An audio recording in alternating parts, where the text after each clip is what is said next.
कुछ दिन पहले मैंने वीडियो में बताया था कि एक स्ट्रिंग को कैसे हम रोटेट कर सकते हैं, ठीक है।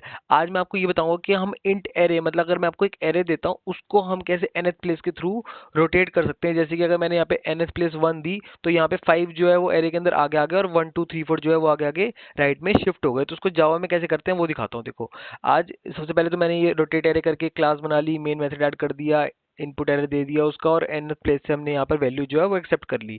अब इसका बेसिक सा फंडा क्या है ना, वो क्या बताता हूँ। ये देखो, int i is equal to, हम 0 लेंगे, यहाँ पे आई को हम लेके जाएंगे कहाँ तक, n-1 तक, मतलब जितनी बार भी nth प्लेस पे वो मुझे बोलता है तब तक वो जो रोटेशन हमारी होगी, ठीक है। अब यहाँ पे हमने फॉर लूप ऐड कर दिया। अब इसके अंदर हम क्या कर सकते हैं, सबसे पहले तो ना मैं इंट लास्ट वैल्यू, जो इस वैल्यू, ये जो लास्ट वैल्यू मेरी 5 है ना, इसको मैं एक वेरिएबल में स्टोर कर लूंगा इंट के अंदर। तो वो कैसे करूंगा, वो तो ऐसे हो जाएगा, एरे डॉट लेंथ -1, ठीक है। तो यहाँ पर हमारे पास उसकी लास्ट वैल्यू स्टोर हो जाएगी। अब क्या करता हूँ ना, एक और फॉर लूप लेता हूँ जिसकी वैल्यू हम यहाँ पर इंट जे से स्टार्ट करते हैं। और इस बार ना जो हम क्या करते हैं कि इंट जे जो है ना वो हम ऑपोजिट डायरेक्शन में चलाते हैं। उसका रीजन बताता हूँ क्यों। देखो, सबसे पहले हमने इस वैल्यू को तो स्टोर कर लिया लास्ट वैल्यू में, ठीक है। अब 4 को हम ना फिफ्थ, जहाँ पे ये फिफ्थ लिखा है वहां पर हम उसको शिफ्ट करने वाले हैं। 4 को हम यहाँ शिफ्ट करेंगे, 3 को हम यहाँ शिफ्ट करेंगे, 2 को 3 की प्लेस पे और 1 को 2 की प्लेस पे। तो ये ऑपोजिट में करेंगे। ऑपोजिट में इसलिए कर रहे हैं क्योंकि अगर देखो हम स्टार्ट से करते तो 1 को अगर मैं 2 पे कर दूंगा तो वो 2 कहाँ जाएगा, वो कहीं नहीं जाएगा ना। तो इससे बढ़िया मैंने सोचा कि इसको 4 को पहले हम 5 पे शिफ्ट मारेंगे, 3 को 4 पे, ताकि किसी की भी वैल्यू हमें इंटरनली स्टोर ना करनी पड़े, ठीक है। तो उसके लिए हम क्या कर सकते हैं, यहाँ पर इसको कॉपी करते हैं, एरे की लेंथ से वो स्टार्ट होगा और जे जे ग्रेटर देन इक्वल टू 0 तक जाएगा और जे माइनस माइनस, ठीक है।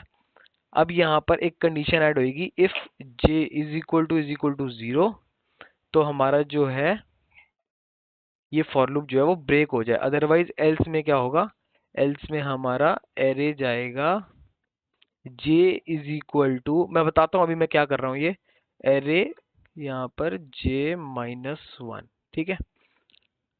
हाँ, अब देखो यहाँ पे मैंने किया क्या, ये देखो j इज इक्वल टू 0 मैंने इसलिए किया क्योंकि जब जैसे ये फॉर लूप चलेगा, पहले ये 5 पे चलेगा, फिर 4 पे, फिर 3 पे, ऐसे करते करते ये 0 वैल्यू तक जाएगा।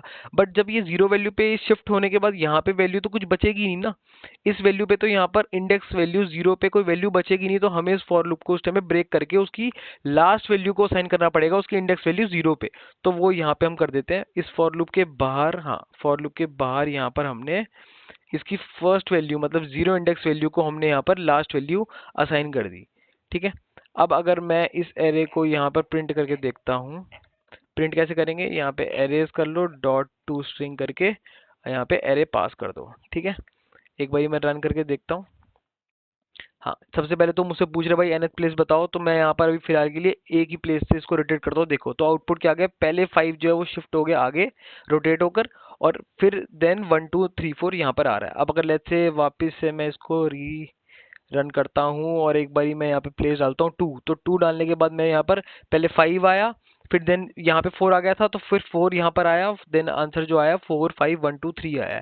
इसके इसको क्वेश्चन को सॉल्व करने के काफ़ी और मेथड हो सकते हैं। तो अगर आपको इससे बेटर आइडिया पता है या बेटर सॉल्यूशन पता है तो वो आप मुझे कमेंट सेक्शन में ज़रूर बताना, ठीक है।